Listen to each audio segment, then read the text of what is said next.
Good evening and welcome to PWTF's virtual festival, The Untold Voices in Voting. I am Ann Goodman, Development Director for PWTF.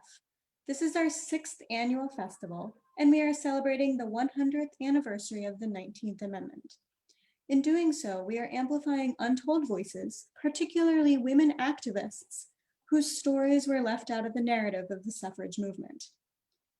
Even though we are not in a live theater space where this show belongs, we are experiencing an evening of one acts, part 2, together. Tonight's plays include Lowndes by Megan Schumacher and Walk the Line by Ange Bay. Our evening of one acts was split into 2 parts, taking place over 2 evenings instead of 1. Tonight is our 2nd evening. This decision was made in service of our mission to support Philadelphia women and femme artists through the process of developing of new works. Great art takes time, and we appreciate your flexibility, especially as we navigate this Zoom theater world. We ask that if you enjoy this experience tonight, please give a donation. The link to donate will be posted in the chat. We pride ourselves on compensating our artists, and we thank our many donors who have made this show possible. We also want to extend our deepest thanks to the Philadelphia Cultural Fund. Our 2020 Art and Cultural Grantee has allowed us to further our creative work for the good of our community and for all Philadelphians. As we work to amplify untold voices, we would like to recognize that we are on Lenape land. The Lenape people were the native inhabitants of Delaware, New Jersey, Eastern PA, and Southern New York. The history of our Indigenous people is one that we wish to honor, respect, and protect. Please note, your video and audio will remain off for the duration of tonight's reading, but will be turned on for an applause at curtain call. At the end of the reading, we invite you to stay for a talk back with our artists. During this time, we will host a question and answer with you, but please share your questions and comments about our work by raising your hand or typing them into the chat box for our artists to respond. Should you think of any questions during the show, you may add it to the Q&A chat at the time. Don't worry, this will not cause an interruption, as the Q&A chat will not be visible until after the show. PWTF is a women's festival, and we proudly support the non-binary and trans community. We welcome you to join us in adding your pronouns to your name in Zoom. Instructions will be provided prior to our Q&A for all those who are interested in doing so. Tonight's plays were produced in partnership with Jouska Playworks, an assembly of playwrights of color who are committed to creating works for the stage that shift the perceptions and inaccuracies about the Africa diaspora by bringing to the foreground stories and experiences that have too long been untold. This partnership celebrates Black suffragists and explores the dominant and lost feminist narratives of the movement. Tonight's performances are directed by Nicole Miller-Marks and stage managed by Zach Apony. Lowndes is performed by Kimberly S. Fairbanks, Brian Anthony Wilson, Marissa Kennedy, and Brandon J. Pierce. Walk the Line is performed by Marissa Kennedy and Brianna D. Clarell. Lowndes runs about 25 minutes and Walk the Line is about 15 minutes, and there will be a 5-minute intermission in between. For the full festival guide, please see the chat. Thank you all for joining us tonight to amplify untold voices, and enjoy the show.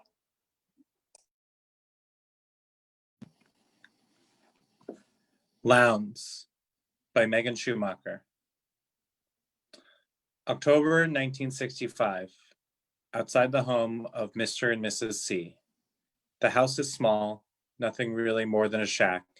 It is weathered looking. Though we will never set foot inside, it has 2 rooms.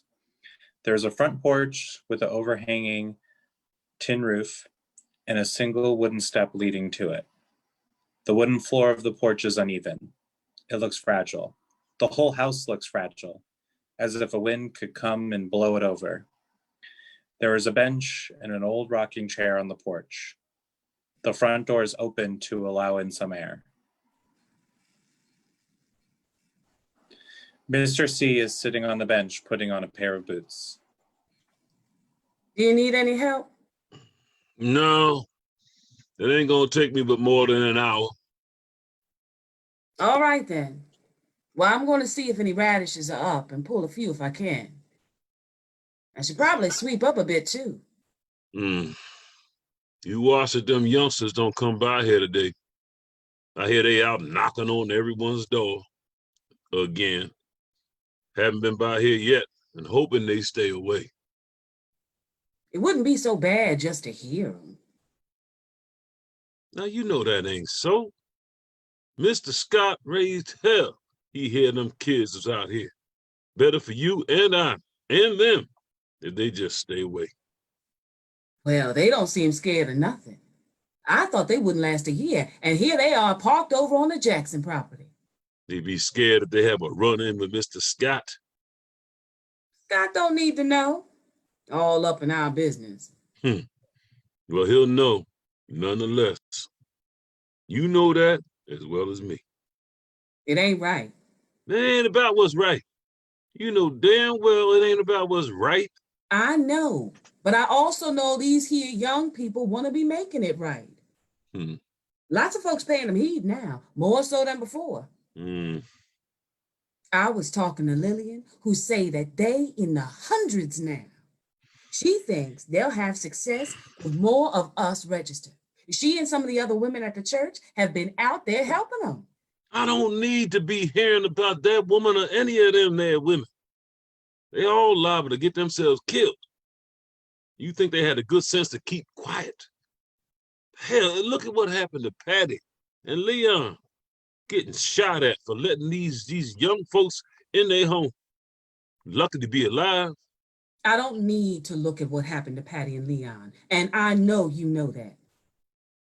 And we all alive here. We may not be together, but thank the Lord we alive. I just think it's uplifting, knowing that there's folks from the church working to improve our condition. Improve our condition. How our condition gonna be improved, huh? Answer me that. How it gonna be improved? The school ain't even operating now. Those white folks don't want us up in there, and they sure as hell don't want us down there registering the vote. And even though we still alive, we're lucky we still here. We lucky we still got what we got. Yeah, well, what we got? What we got? What we got? What we got if we lose this, huh? Listen, I know we done lost a lot already, but we poured a lot of ourselves into this here land. To think of that before you go offering them some tea. Don't you go making it worse now. Yeah? I wasn't going to offer them nothing. I'm just saying we should be able to hear them out. Well, I don't know about all that. Better to be safe than sorry, is my thinking. I'm gonna head on out now. All right, then. Mr. C exits. Mrs. C heads back inside, only to return with an empty bucket.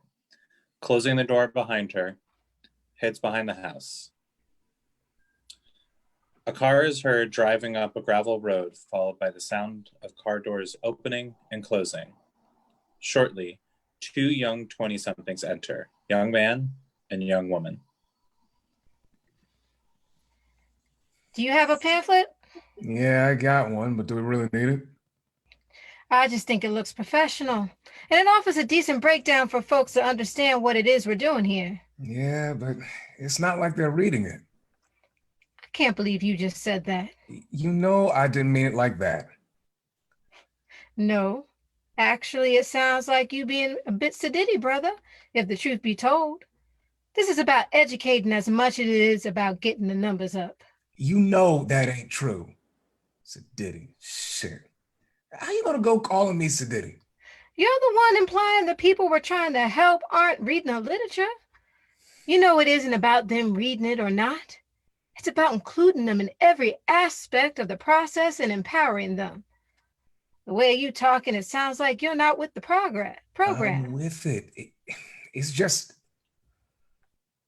It's just been feeling a bit fruitless lately.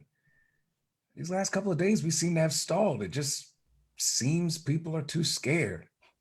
I hear you. But we can't give up, right? Who knows? Maybe we'll turn a corner with this one. But try to be more positive. You tend to wear your emotions on your face, brother. If you think positive, maybe we'll get more interest. Anyway, we're actually doing good with our numbers compared to 8 months ago.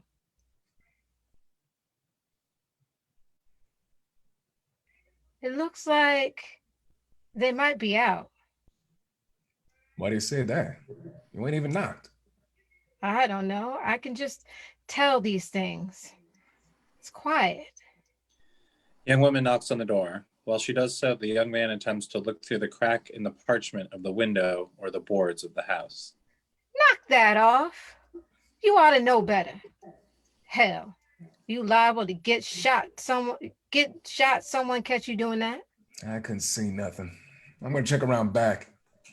As young man steps off the porch, the young woman knocks again, this time louder. The young man peers around back. As he does so, Mrs. C comes around the other corner. Something I can help you with? Oh, good day, ma'am. Good day, ma'am. How you doing? I was just going to see if anyone was around back. Well, I was. I was just pulling some radishes and beets. Mrs. C looks in her bucket at the sad collection. That's mighty nice. Yes, I suppose so. How are you two young folks doing today? Good. Good. That's good. Yes, we just... We were just wondering if we might bother you for a bit of your time. Well, now, I don't know. I have some business I need to tend to. I have to see to the chickens. We won't take but a minute of your time, and we'd even be happy to help you with the chickens. Well, that's not necessary. Mrs. C looks out toward the direction her husband had gone. I suppose I can spare a minute. But just a minute now, you hear? I don't want to fall behind with my work. Of course, ma'am. Yes. Well, we'll get right to the point. See... No, you go ahead, sister. Thank you, brother. I'm sure you've been hearing talk here in Lowndes about voting rights and desegregation, ma'am. I heard some, yes. Some of the women at my church talk about the work you're doing with them. Oh, well, that's wonderful. Then you know we're with the Lowndes County Freedom Organization, and we have indeed been working closely with the church community and others here in Lowndes to get folks registered. We've also been going from home to home speaking to folks like yourself. And when we have a significant number of folks ready, we drive them down to the courthouse to register. There's power in numbers. We wanted to invite you, ma'am, to join those who have already registered. We know, ma'am, that you no doubt have some concerns. We can't assure you... We can assure you. We can't assure you that there might not be some repercussions. But we can assure you that there are folks who will help take care of any needs that should arise if you fall on hard times because of registering. Well, y'all are doing some good work now. And you seem like fine young people. You must make your parents mighty proud. They must worry something awful about you too, I imagine. I know. I'd be mighty proud of you if you were my children. Do you have any children, ma'am? I do. A son and a daughter. But they don't live at home no more. Well, my daughter, she still comes home. She's studying at Tuskegee. Oh, that's a fine institution. What's she studying? She's studying to be a teacher. She's very smart. She loves school, always has. It must have been hard for her to get a good education around here. Well, yes. And yet, she succeeded. Sounds like she has some temerity. Oh, well, now, I don't know what what it is that you said temerity is, but I suspect she has. She was very determined and stubborn. Ooh, was she stubborn. So was my son. And where's your son at now, ma'am? Oh, he's up north. He's in Cincinnati. Oh, Mhm. that's nice. Yes, yes, it is. You must miss him. Yes, yes, I do. We do. Well, now I do appreciate what you young people are doing, and well, certainly lots of folks are talking you up, but well, right now, well, it's just not a good time. You understand? Mrs. C looks out to see her husband returning. Both young people look out towards the direction she is looking. Now you best be on your way. I gotta get supper on. If you want, ma'am, we can talk to your husband. Yes, ma'am. We might be able to convince him. That is, if that's what's causing you some reservation. I'll be honest. He didn't want me speaking to you. It's just a lot for him right now, and well, he's poured a lot into this land. You understand? But if you want to talk to him, I'm not going to get in your way. But it's best to tell him you just got here, okay? Here he is. Mr. C approaches. Good day, Good sir. day, sir. Mr. C steps onto the porch past the young people and proceeds to sit on the bench and take off his boots. We just stopped to speak with you and your wife about the work we're doing here in Lowndes. We're with the Lowndes County Freedom Organization. We're out today looking to get more folks registered to vote. We're hoping we can convince you and your wife to join a group of others who will be going down to the county courthouse to register. No, not interested. Might I at least share with you some of the work that we've been doing, and then you can refuse? I'm quite aware of the work that you've been doing and the trouble you've been causing. Now, if you don't mind, my wife and I have business to tend to. Junior, What did I tell you? I remember quite well what you told me. But I think you should hear what they have to say. And lose everything? Is that what you want? To lose everything? What do we have to lose that we ain't already lost? Look at this mess I collected from our garden. Maybe if we could move the garden or make it bigger. What are you saying? Where are we gonna go? You keep this up and you're not gonna have a garden at all. No. I know that y'all are well-intentioned young peoples coming down here from the north and whatnot, but I'm from Mississippi. Mississippi? Yes, sir. Now, my partner here, he's from the north. Ohio. Columbus, Ohio. Ohio? Your wife mentioned that your son is in Cincinnati? She did she? I have family in Cincinnati. There's a nice Black community there. Good folks. White folks better up there? White folks be challenging everywhere, sir. But there is a little less terrorizing, if you know what I mean. Their hatred's a bit more subtle, I guess you could say. Well, I don't know why you all bothering if white folks just gonna go on be subtle. Hate is hate. It is, sir.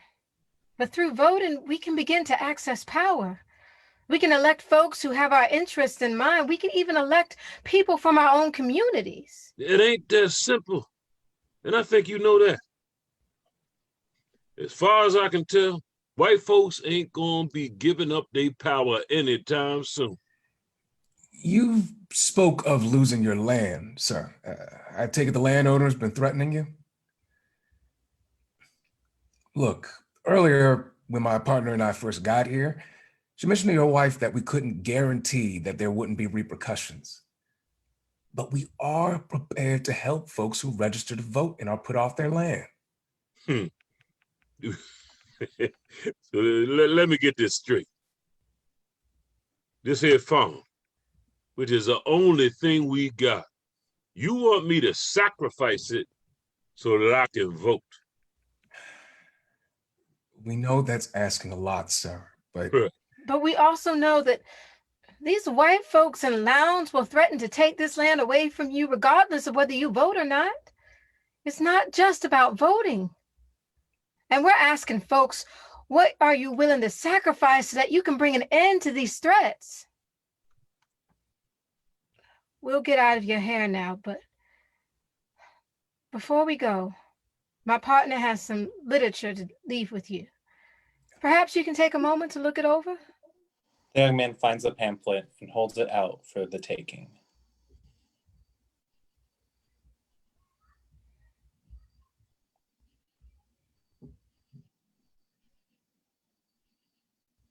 It explains the power behind voting, the power of self-determination. The last section of the pamphlet speaks to how now is the time.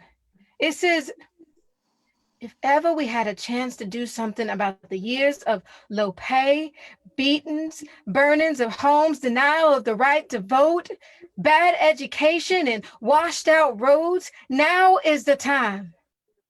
The young man holds it out almost pleadingly. Mrs. C takes it and kindly nods. My husband and I will consider your offer. thank you. Thank you. Thank you for your time. If your son is in need of connections in Cincinnati, I'm happy to share the address of my cousins there. They're real good people. Lots of fun too. I don't know how long he's been there in Cincinnati, but if he's ever in need, well, you just let me know. I don't have it on me right now, but I can get it to you. Thanks again for giving us your time. The young man and young woman exit. They make sense to me, Junior. Stop it. We ain't gonna have nothing to do with them. Junior. I don't want to talk about it no more. I pray to God Mr. Scott didn't see them young folks coming here. See, that's just it. I'm tired of Mr. Scott. I'm tired of that devil of a man telling me who I can and can't talk to and what I can and can't do. That young woman said it here in this pamphlet. Now is the time. Now is the time to do what? Give up my land I've been working since I was a young boy? I mean, my father worked the land and his father before that. This is all we got. I know, Junior. I know all that. You know, I know all that. But this is not all we got. This land has cost us our family. You so intent on keeping this land, but we done lost our son because of that devil of a man. And why? Why he had to leave, huh? He could have made a different choice. Mr. Scott warned him. I warned him. I told him not to get involved with that movement, but no, he had to go and march with Dr. Martin Luther King, crossing that damn bridge and traipsing up to Montgomery. So that we could vote. The very thing these young people out here trying to do. Warned him. Our son out there trying to make our lives better. We could do our son proud. Don't you want to do our son proud, Junior? My family been farming this land since after slave times. And they were farming during slave times, and we may still as well be slaves the way we're living in fear, having to flee north to get away from these crazy white people. They just as crazy up there. Southern. That's what that boy called white folks up there. Southern. I don't know. Somebody hating me in a subtle way sounds just as bad as somebody hating me outwardly. So what? We just supposed to live in fear for the rest of our lives? Never have our son and daughter with us again? Oh, we still got our daughter. She come and visit. Yeah. But when is she going to be driven off? Huh? Well, but what you saying? She's a good girl. They're all good children, Junior. Our son's a good boy. Our daughter. Those young folks that came out here today, they're all good. They're all fine young people. But they all share something in common. They're tired of this here nonsense. They're tired of letting white folks scare them. So what you gonna do? Huh? I don't know. You gonna go register? You gonna risk us getting shot? Like Patty and Leon? Like that white preacher back in August, they gunned down? Is that what you want?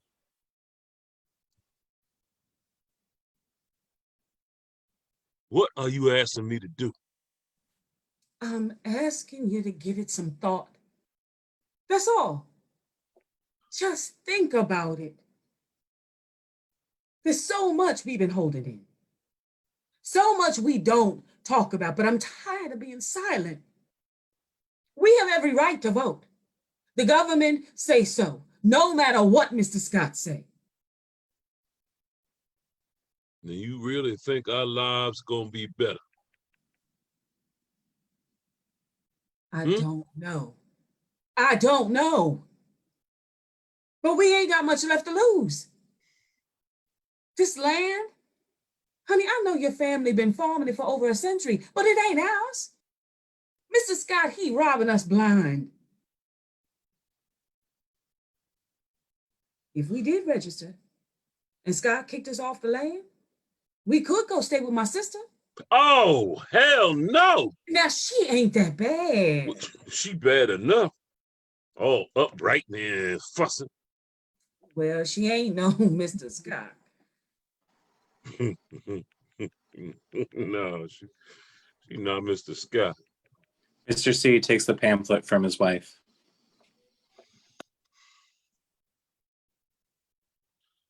What would I do? Huh? This all I've been doing for forever. I know. But you're good with your hands, fixing things, and I can cook or take in sewing. Oh, you hate that. Well, we do what we got to do to get by. Mr. C starts paging through the pamphlet. I'll give it some thought. But now you listen. Don't you go registering without me. I know you, woman. You get something in your head and you... Our children take after you. If we do this now, we do it together. You hear? And don't you go telling them church women nothing. They liable to go blabbing and it'll get back to Mr. Scott. Only said, I think about it. You hear? I promise. I won't say nothing. But Junior, I need to believe we can do better than this. We owe it to ourselves and to our children. I'm going to get dinner started. You need anything? No, I'm good. We're going to be okay, Junior. Mr. C remains on the porch, taking in the land and the pamphlet.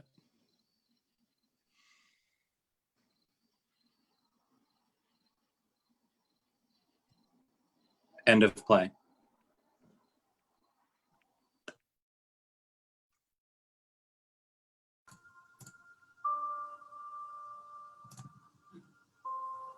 Hi, everyone. Thank you so much for joining us tonight. My name is Emily Cross. I am the General Manager and Tech Director for PWTF. We are now going to take a brief 5-minute break for any bathroom breaks or anything that you may need. We will be back in about 5 minutes with Walk the Line by Ange Bay. please join us. Thank you.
everyone. Welcome back from our break. Now, PWTF is proud to present Walk the Line, written by Ange Bay.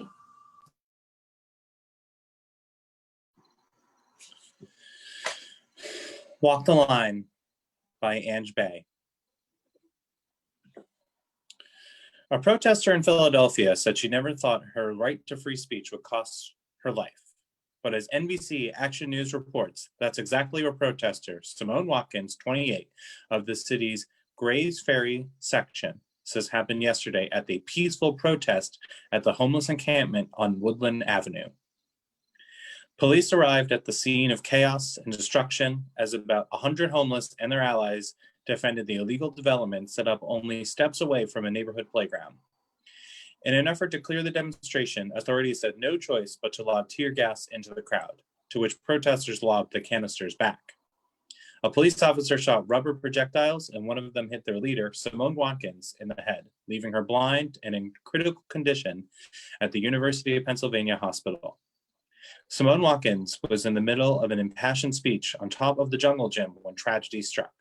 But Watkins's injury isn't the only fallout from the protest. Simone Watkins and several other of her co-conspirators were arraigned on charges of riot, disorderly conduct, and failure to disperse.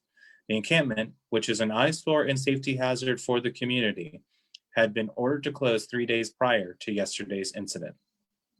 All parties were well aware of the stakes of police intervention.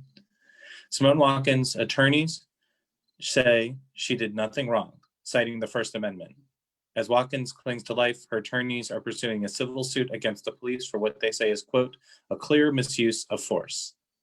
Over 20 protesters were wounded in the scuffle. No officers are reported injured at this time.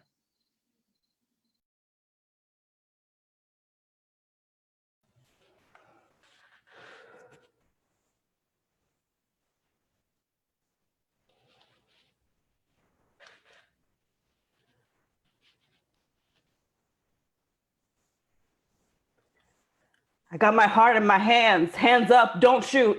Here is the blood of a man. Hands up, don't shoot. When I'm popping off at the mouth like bullets ringing out, don't pretend you can't hear me. My rep proceeding. I'm a dead man walking. Fuck you mean you stopped talking. I got a dream in my hands. Hands up, don't shoot. Headed to the promised land. Hands up, don't shoot. I won't betray my tongue before you betray my chest. I'm a dead man walking, but till then I'm blessed. You a rapper now? Hop off, you ruined the video. Keep recording, I don't mind. Why are you here? I hear you need someone to talk to. Ain't no one listening. I am. Talk to me before you do something you regret. What's in your hands, Huda? You hurt me.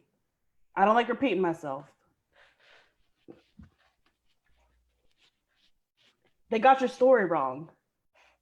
Said you was violent. Said you all were. Man, you know we ain't do nothing. Ain't none of us had weapons. We only fought when they fought us. I saw it all from the top of the gym. But that don't fit their agenda. So of course, they're gonna get the story wrong. They the news. Sickening. Polling lines or front lines? To be or not to be? It's kind of funny, you know, they put one right around the corner from the other, right? They moved the polling place? The universe really be trying it. Well, you know where you need to be, Huda. You're right. Guarding the encampment at 67th and Woodland, because 12th finna come back again. That's what everyone's saying. I can't leave them vulnerable again like yesterday. We finna be prepared this time. No. Right. No, I can't leave them vulnerable. No. You need to get in line and vote. Vote to stop shit like this from happening again. Vote to get those people in the encampment some stable housing. What? You know none of that is going to happen anytime soon. It's empty promise after empty promise. You know this. Otherwise, what were you protesting for? What you get shot for? 4 years ago, I waited my black ass in line. I cast my black ass vote. Look at my black ass now. Look out the window and see the block. It's like I never got up from this chair. You're just angry. I know what I'm saying. What's with the switch up?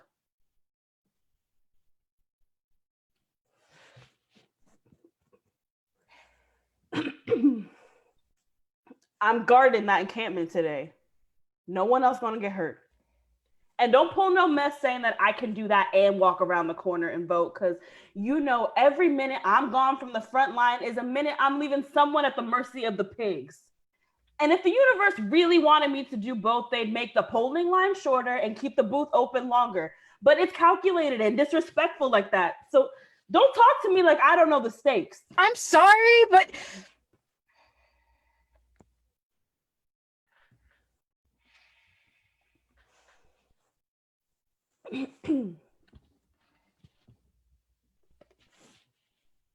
you see that meme going around on Twitter? It's the old one back from May, tweeted by the DNC. And yes, before you say anything, I do follow the DNC on Twitter. I stay informed enough. The meme was a picture of the George Floyd protest on the Ben Franklin Parkway.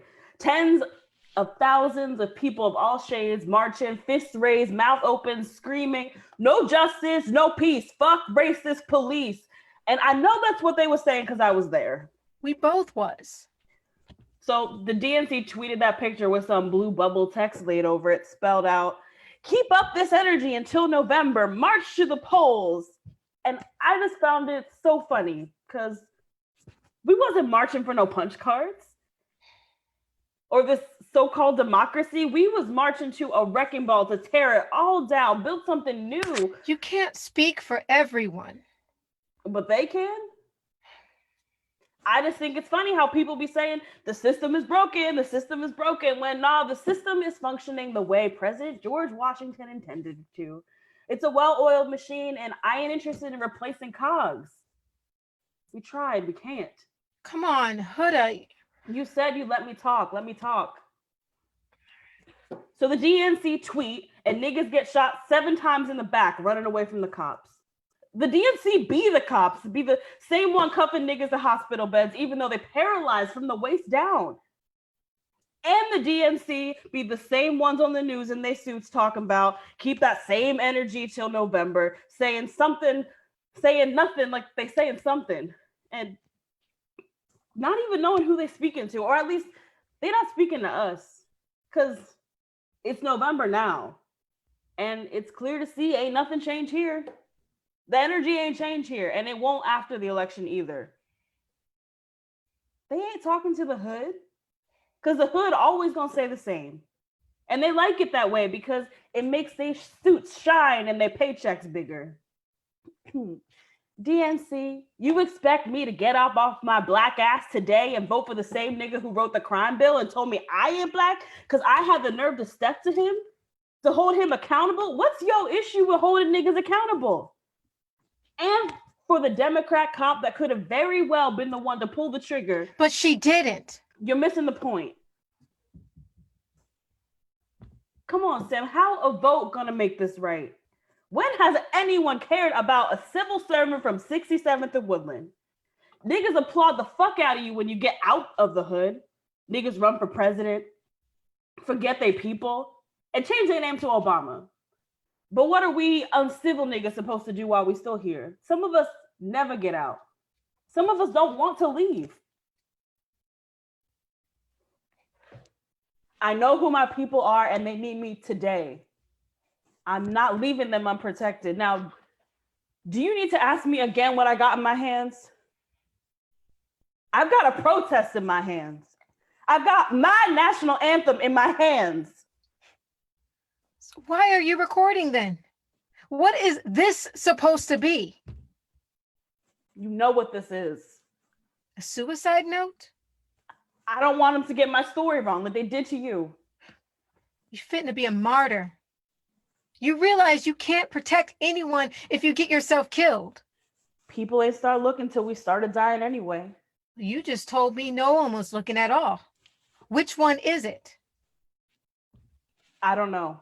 But I know I ain't got nothing left to lose but my dignity. What about your life? This is bigger than me. And I won't need to show the cops my hands if they don't show me theirs. But you know they will, so the problem ain't with me. But the pain will be with you. The loss will be with you. It'll be with all of us. It'll be strapped to lampposts and lined with teddy bears. It'll be chalked outline in front of the playground. It'll hang from sneakers draped over power lines. If I could go back in time, I would have hopped off that jungle gym and kept my mouth shut. And that's exactly where they want us. Scared. Ain't nobody getting nothing by being scared.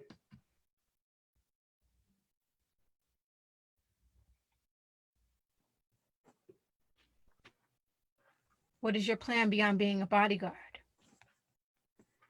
Why I gotta have a plan? Why can't they plan to treat us like human beings? Stop shooting us. That way I don't need a plan. Huda. I'm just trying to survive with dignity and maybe die that way too. You telling me you prepared to die? Because I wasn't.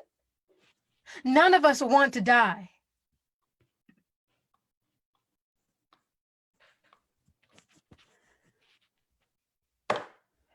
Yeah, I am. That's what we need. We need someone who's ready to die. Someone who puts themselves first in line. Someone who will run there. It's fucked up, but maybe it gotta be me. If no one else wants to, maybe it's gotta be.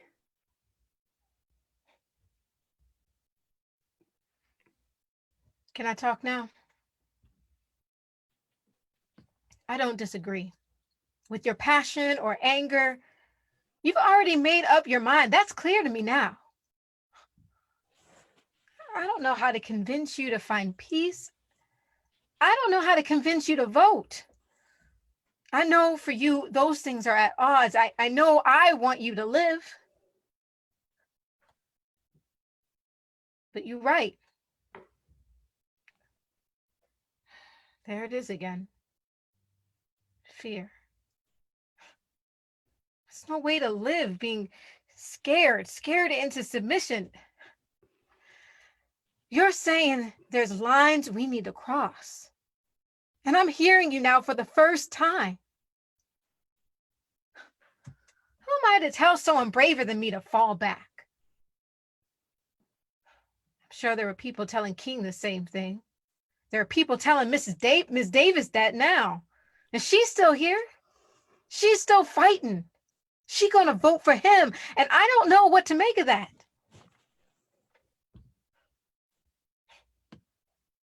I talk to people voting for Biden. And the best reasons they can muster is, he's the devil we know. Or, he ain't Trump. That's no way to live. Right? Our ancestors bled for us to have the right to choose. But what is choice? This ain't it. Our ancestors have been bleeding. Always been bleeding.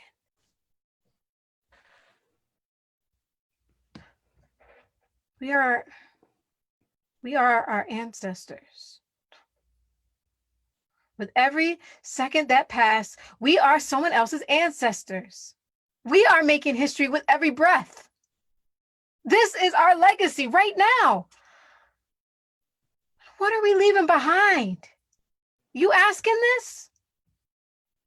You say we need a better reason. We need more fight. We don't need shame, fear, and routine. You say we can't continue walking the line. We need to run to the front by any means necessary. I say that means something scary. Something I ain't ready to face. Sacrifice. Hands up. Martyrdom. Don't shoot. Like Jesus. He was the first to fall in the name of the promised land. And you're saying he can't be the last one.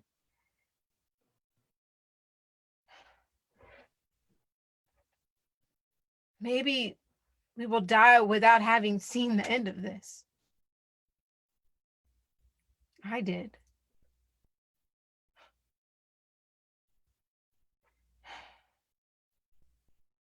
I'm dead now.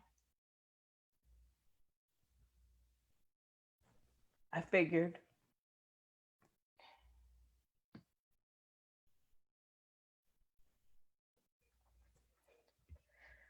No matter where you go, no matter what, no matter how you choose to honor me, no matter which line you stand in or how fast you get there, hold their feet to the fire. I am your ancestor, and you are already my wildest dreams. You've already made me proud. Now run.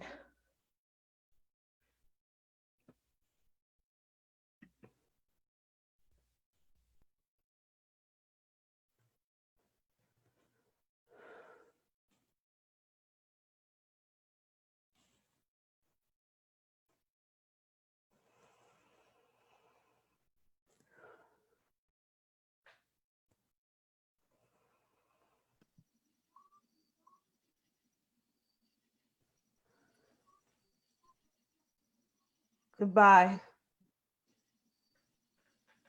End of play.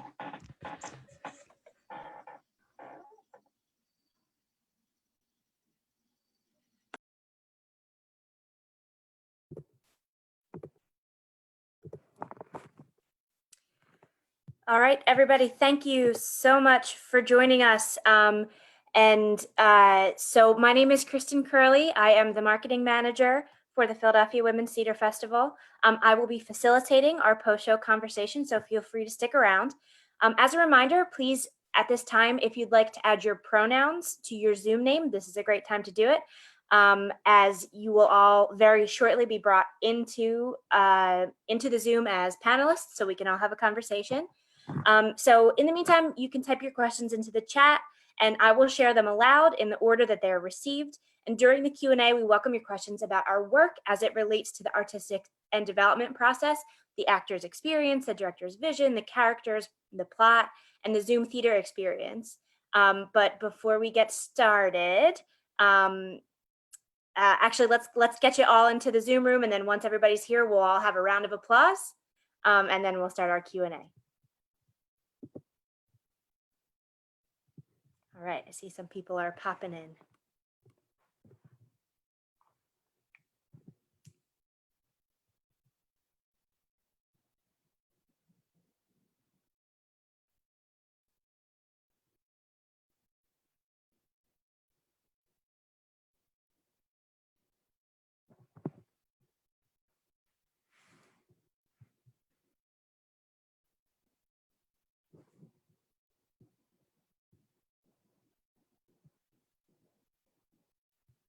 All right, looks like we're filling up here.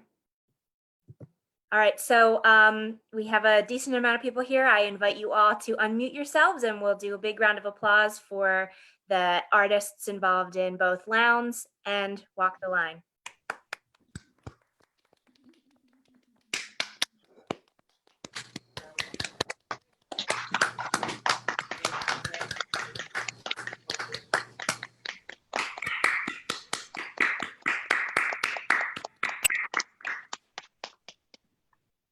So much for your work.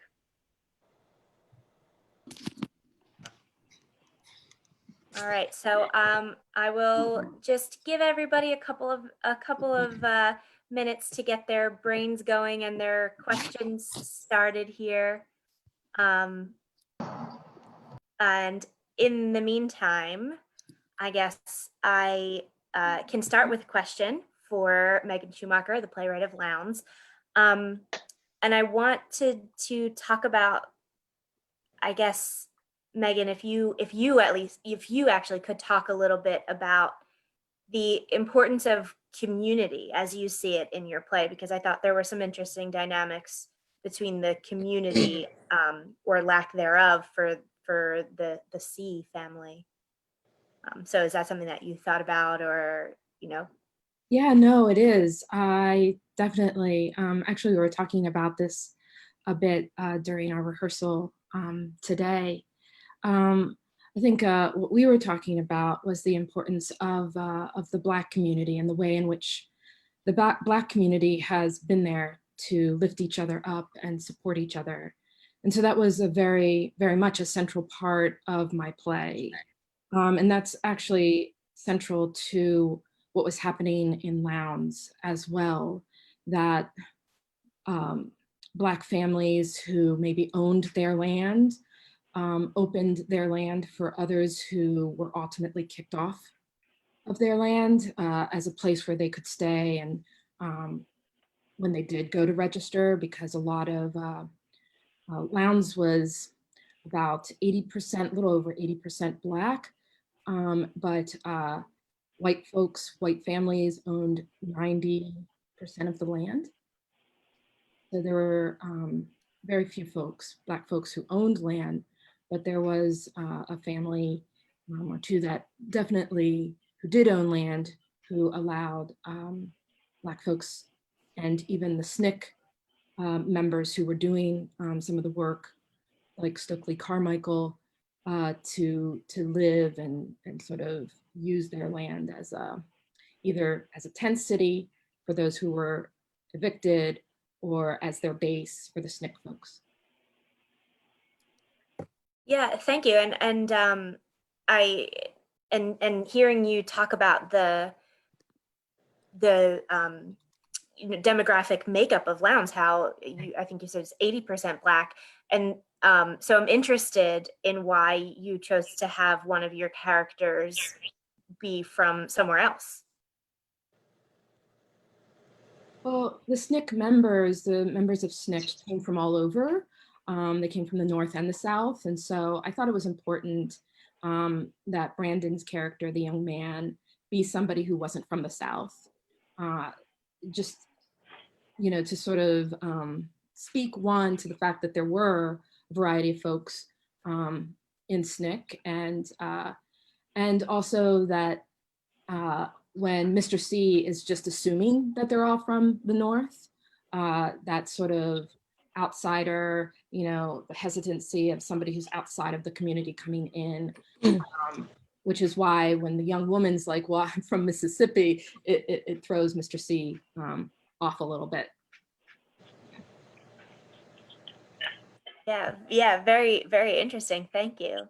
I guess so far we just have one question. So again, I encourage everybody, if you have questions, you can, you know, hit the raise hand function or type them in the chat. I'll read them out. But we have one. How did the plays change from writing for the stage to writing for a Zoom platform? So Megan, feel free to chime in, and Ange, feel free to chime in as well. Yeah, Megan, do you want to go? Okay. I wrote this play specifically for a Zoom platform. That of course we couldn't have anticipated the pandemic months and months ago when Jouska was commissioned to write these plays for this festival. And so I really had to do some thinking about what would be best needed and best able to be performed, given like what I wanted to like put out as a playwright. And so I just like went back to the drawing board completely and thought, okay, Zoom theater, let's write a play specifically on Zoom, for Zoom. So for me, it was just, it wasn't like I was adapting something that I had already written. I was writing for the platform. So a little bit of wiggle room there.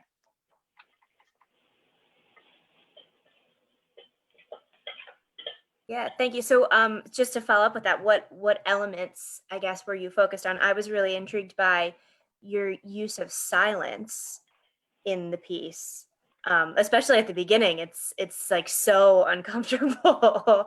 So I'm wondering, is that something that that was a specific thought for a Zoom platform?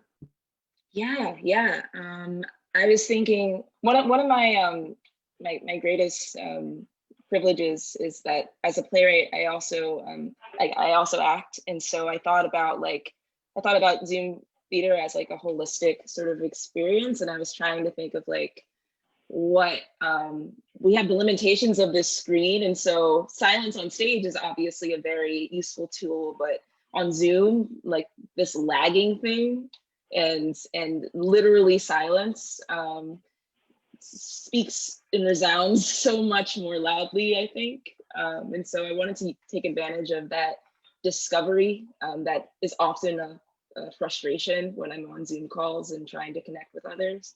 And so silence and beats became very important because there's so much that you can say in just your eyes. And with Zoom, we get the camera, you're right up close to the audience in a way as an actor. And so I just wanted to give the actors a playground in the silence.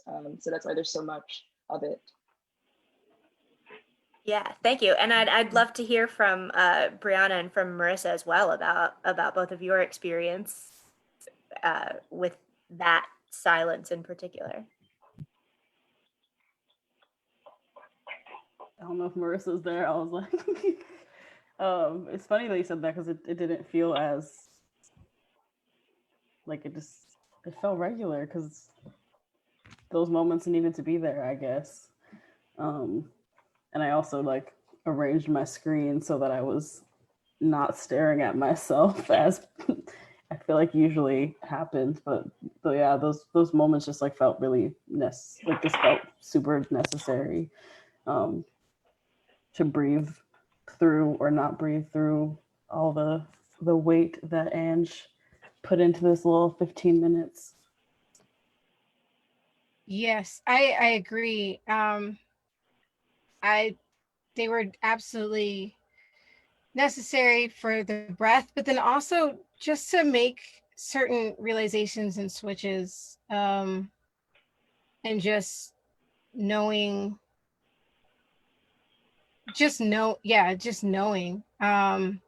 So it wasn't awkward because it felt like it was happening in the moment with the character. Yeah. Great. Thank you. So we have one of our actors would like to make a comment. Ball, aka Mr. C. Welcome to our conversation here. Thank you. I just wanted to commend. This is I certainly have known of Ange, but I have never seen one of her pieces, and it was really moving. And I just wanted to commend her and also our playwright, and just comment that what a great bookend these two pieces were. One in 1965, one in 2020, and they're both so relevant. I mean, sadly, the same thing happening in 65 is still happening in 2020. And I just wanted to say, wow, I'm honored to be a part of the first piece, and also just to have witnessed the second piece and the artistry of all, all the artists involved. So thank you to the Women's Festival and brava, and please continue doing this, and I'll be there whenever I can be to support. So peace, love, and stay safe, and much respect. Thanks, Brian. Thank you. Yeah, Megan. right back at you. We Thank were you. honored to have you a part of it. So And glad so to be here. So I do see we do have a good question from Caitlin Cesari. I don't know if apologies if my pronunciation is incorrect, but I'm just gonna bump that down to the next one because I think this Brian actually brought a good segue for this. No worries, thank you. So we have a good follow-up comment. The first play is a period piece that ends on a difficult but hopeful / progressive note. The second piece is a contemporary piece that doesn't share the same hope for change in the system. What are the thoughts of anyone involved on how the time and setting interact with their respective outlooks? And I'd love to hear from Nicole on this in particular, because Nicole is the one that sort of chose which shows we're going to go together in our two-parter evening here. So I'm sure that she has some thoughts about that. I would say that one really informed the other, right? So we rehearsed Walk the Line earlier in the week as on this issue, and we had some great conversations about that. We had less conversations about it for Lowndes, but it really showed how everybody is coming from a different place. And it's not as simple and it's not as apparent just by even with this couple who might have this, we would assume have the same exact opinion and come from the same place, Mr. and Mrs. C. You can't make assumptions about where anyone's coming from and also how they might react to new information. So I think that they were paired really well that way. Yeah, I absolutely agree. Yeah, and I'd like to open it up to the rest of our. Yeah, and I'd say too, in thinking about how these two, the hopefulness that, because I think mine does end on that sort of note of hope as well, although it's also, there's a bit of, I think that Mr. and Mrs. C are going to lose their land and lose their farm, and that's, so there's like this hope, but there's also not. What they have to sacrifice in order to get the vote. And then, that's like 1965. And here we are in 2020. And, it's just really frustrating. And so, to think about Huda and Simone and the folks who are, it's just like, we're still fighting. and so that sense of hope, I can see that it's hard to maintain that, I think, especially when you look and see what's happening on the news every day. It was also really easy to think about, or not easy to think about, it was amazing to think about how differently information spreads, right? In Lowndes, to talk about this, people had to go door to door and actually know each other, and now we have the information. We know what's wrong. So now the question is, what are we actually going to do about it? Whereas the ability to hope, I think, also had some roots in just hoping it could be better and knowing a little bit less about the specifics that everybody knows about. Nobody can be in the dark. If they're in the dark about the issues, they're doing it on purpose. The information is available. Yeah, I think that's such an interesting point, Nicole. And particularly, I was thinking during Lowndes about, Mr. and Mrs. C are talking about, about it, should we even vote? Would it even make a difference? And then I'm thinking, like, when I go to vote, I get on the computer and I Google, like, what is this politician's background? What is their voting record? And I was just thinking, like, how much more difficult that would have been in the 1960s, especially for these people who, it seems like Lowndes is a fairly like rural area. So it's interesting. And the other thing, Megan, that I wanted to respond to what you said and then connect it to Walk the Line as well. You had talked about, you think they are probably going to lose their land. And it really struck me, like, they both really had their plan B fully figured out. Like, it wasn't even like that was obviously something that they, or at least Mrs. C, had thought very deeply about. And Kimberly, I'd love to hear your take on it from the perspective of Mrs. C. But then just to connect it to Walk the Line, and that loss of that hope, and also that loss of a plan B. There was no plan B in Walk the Line. That was the end of the road. So yeah, I thought that was really, really moving, really touching. Yeah, I mean, I want to say that I think that in both plays, all the characters know what the stakes are and are holding multiple truths at the same time. And I think that, like, for Black people, and I can speak to my experience as a Black person, but it is so complex and so dynamic, the legacy of voting, what it means to vote, the weight behind, like, not long after we were considered human, we were given the right to vote. So it's like things have to catch up with, in politics, things haven't caught up to like actually like serve us as Black Americans. And so these characters are wrestling with all of those truths. And this hopelessness is there and true, but I also think there's for Walk the Line, like the acknowledgement of this hope of hopelessness then like rebirths a new day, or like inspires new hope.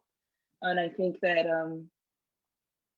yeah, I mean, understanding what your impact is on history and walking in the footsteps of the characters in Lowndes, like they're all interconnected, and I think that's why these two pieces work so beautifully together. So you get to see like a whole like generational spectrum of like what it means to vote, what it means to be human, and what it means to advocate for yourself as a Black person in America.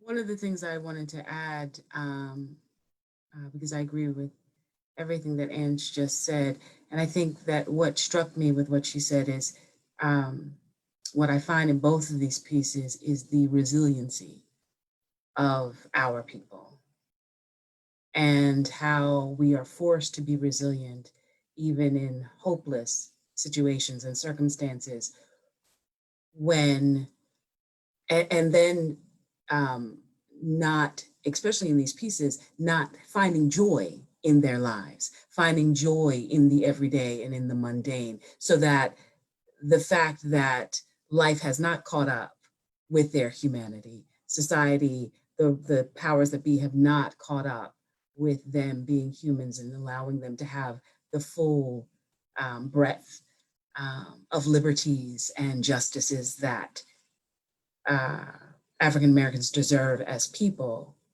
they still are able to find joy, have children, live, exist, and not allow that to prevent them from moving forward in life at all. We're not sitting around crying all day because nobody's got that kind of time. So it keeps on moving. So it's just these two pieces, resiliency was one of the main things that came out to me. And to also piggyback on Brian, ladies, brava, brava, brava. And thank you so much for allowing me to read your words. And thank you so much. And Ange, yes. Thank you, Kimberly.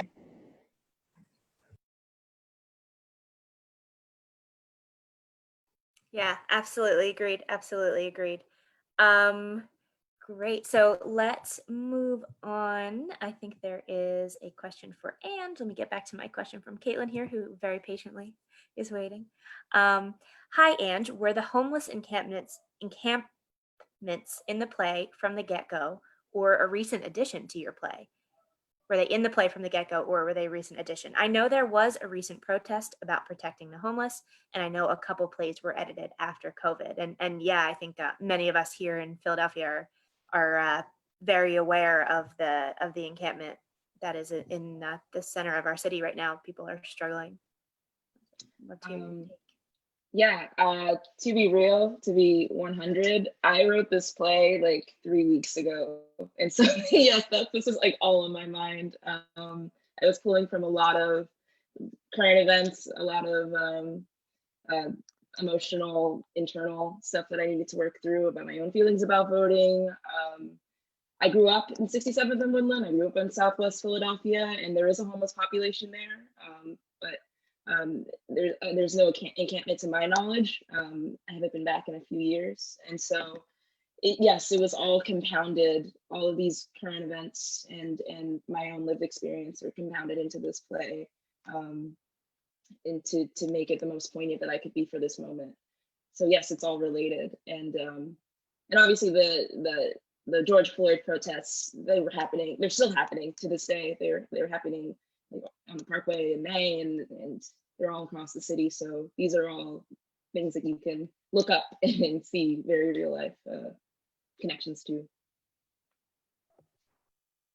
Yeah, and I saw you put in the chat, and when Kim was speaking, and to jump off of what Kim was saying about legacy, and it's very it was interesting the way it just seemed to speak directly back to Lowndes. It just was really brilliantly put together there. All right, so do we have any more questions as we go along here?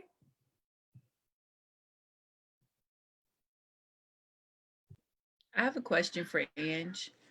I don't know if this is more of like artist, like Ange's personal journey. I don't know if like that's in the parameters of this. But yeah, considering like that you are a Black artist, a Black person, just existing as like a Black person in this time, and like having different capacities every day, I'm sure. How are you like finding joy and finding like moments of peace, like navigating like your artistry, and like, cause you know, at the beginning of this, there was just like a surge of like people that were like, okay, we want Black artists to create stuff. We want Black voices. And it's like, well, hold up. Can we like have a moment to process what's going on? Like, there's also other things that are happening outside of like a creative realm that in turn still do inform like what, you know, Black artists do create. But I'm just wondering, like, throughout this whole time, like, what have you found, if, you know, if anything, like, what brings you joy like during the day, and like what things have you found to keep you like sane during this time, if at all? Because this piece was beautiful, and like I know that not everyone has the capacity to be like existing normally right now, much less creating, and I think it was beautiful. And I just want to know like how are you, and like how are you like finding time to like, you know, be there and show up for yourself?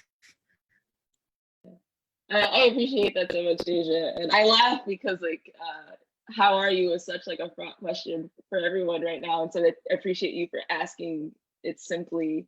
I'm struggling. And what keeps me happy on the day to day, I have a wonderful partner. I have wonderful housemates that are like family to me. There are 2 cats that live at our house that I constantly Instagram story and chase around. I'm now getting very strict about my time and like my Zoom time, because Zoom fatigue is real. And I try to like give myself a very specific amount of time on Zoom every day. Or some days I say, nope, no Zoom. I get to sleep for 8 hours and wake up at 4 p.m. And I've been like, if no one follow, I don't know if anyone follows this Instagram account, but the Nap Ministry has changed my life, and it's ran by beautiful Black femme who talks about like nap as a form of evolution, specifically for Black people, but like for everyone, and how like napping and sleeping is like inherently anti-capitalist. It's just like really sad to think about, but like I've been really leaning into napping. Yeah, and just like reminding myself that like I always fall back to community and interpersonal relationships, and like genuine connection and genuine grace and accountability within my community. So, you know, in understanding that we're all imperfect, and I'm imperfect during this time, like things have flared up that I had never expected them to, like within my own mental health and, you know, the way that I navigate the world, and just like holding my community close is the ways that it's at the top of how I've been navigating through this.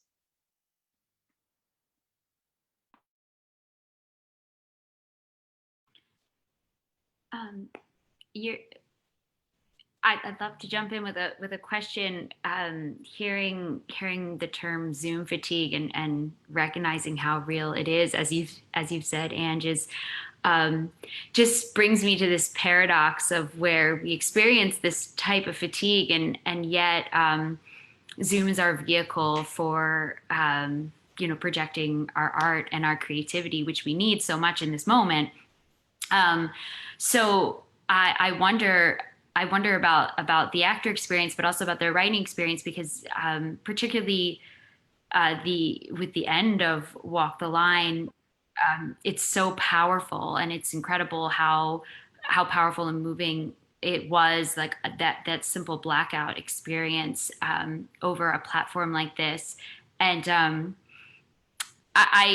but in live theater, we're used to like sharing the energy in the space, and yet I can still feel your energy, but you as performers or writers may not be able to feel that energy in the same way. So I wonder what your experience is in this navigating Zoom, especially in these, emotional moments.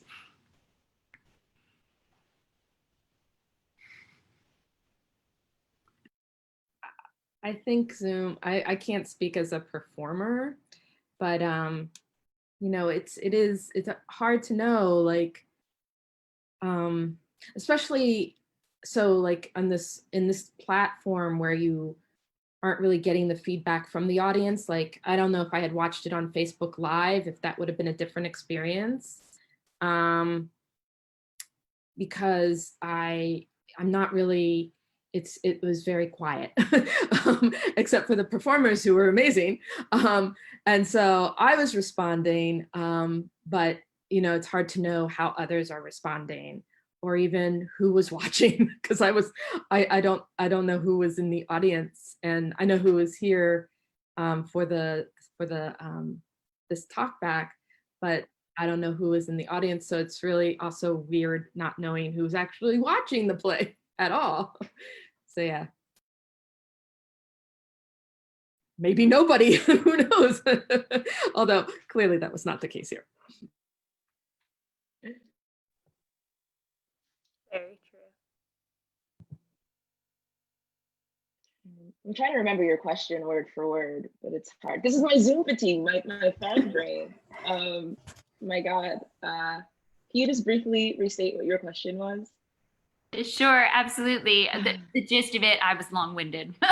The gist of it is just the experience of these, an emotional scene that deals with, sensitive and current topics, and whether they're current or their history, but just this idea of what is that experience when you're not sharing a space with someone, but you're still passing energy between people? Yeah. It was really hard to write this play. And it took me a really, really long time to eke something out that felt like a good transference of energy from like my soul to the page, and then to the actors, and then to Zoom. And Kristen was like great about giving me the time that I needed to work through that. And at the end of the day, like I sent in a play that I wasn't sure about. I hadn't like heard it out loud at all. It was really emotional, and luckily it resonates, and everyone involved really elevated the piece, I think. And so how was it? It was hard. It was like pulling teeth for me, like trying to capture lightning in a bottle on a screen. Trying to keep the magic of theater still alive. And that's why it was so important for me to like make something that was specific to Zoom theater, because as a writer, I needed to know what my rules were, what the parameters were, and at least I could like say like, at least I wrote this for this moment, for this platform. So if it sucks, at least I knew I'd challenge myself like in this specific way, given these specific parameters.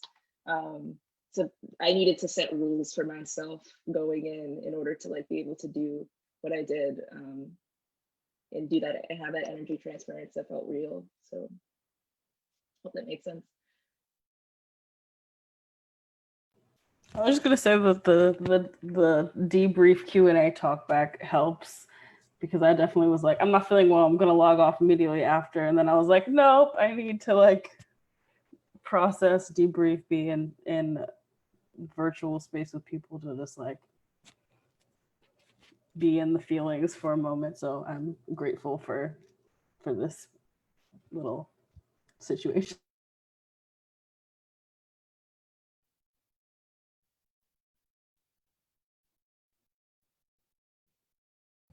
We are grateful too.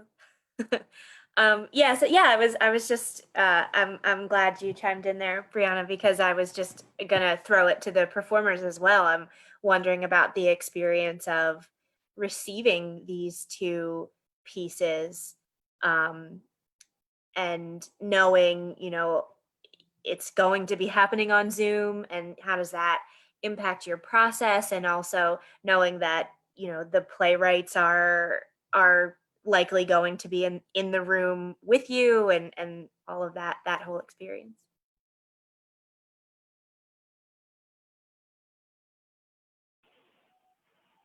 I have to say it's interesting, especially I'm not sure about Brandon and Marissa, but Kimberly and I both have a lot of film TV experience, so it's a blend, and theater, so it's a blending of genres. And it's weird because, and I certainly know Kim well, but and you just see it's a certain level of trust. And I've done a couple shows with Brandon too, but it's just the trust that what you put out, which you're getting back. And of course, there's nothing like the live thing of being on stage with somebody and sharing that energy and that give and take. But when that level of trust is there, that is what's going out is going to be received and sent back too. So I think that's a part of it as well. But it is different. This is certainly a different medium, and it's interesting. I'm learning more and more. This is probably my maybe fourth, Zoom reading, fourth or fifth. So I'm learning more as I go along. But it's just trusting and having a great director and having great material to work with as well. That certainly makes it a lot easier. And amazing, artists to work with again. But yeah, it's been a great experience, and I've been very, very lucky. All the things I've been doing, and this is right up there with them. So thank you.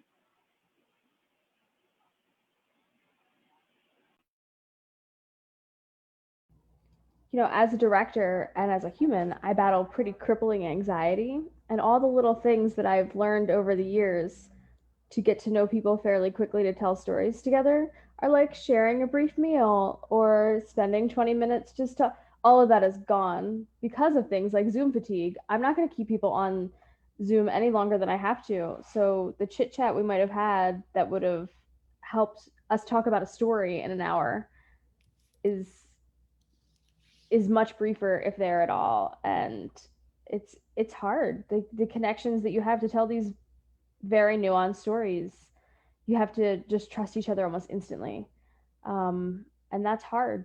And the cues that you normally pick up on to build comfort or to understand that someone is uncomfortable are not as easy in this platform at all. So you almost have to be more forthright, just in a way that you wouldn't necessarily have been, and that's difficult.